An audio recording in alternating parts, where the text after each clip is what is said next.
just heard the most terrible explosion.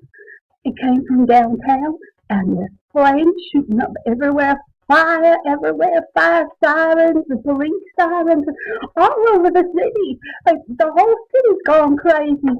And I heard that it was at a restaurant, and there was a bunch of kids there that weren't supposed to be there.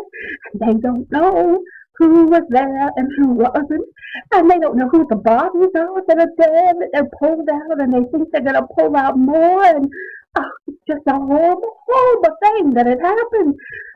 First thing I did was run in and made sure that JJ and Jeremy and Jack were okay.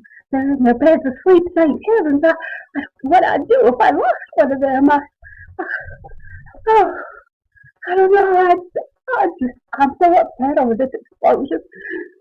Everybody in the city is okay, and I'll be praying for them, and I just hope everybody's all right.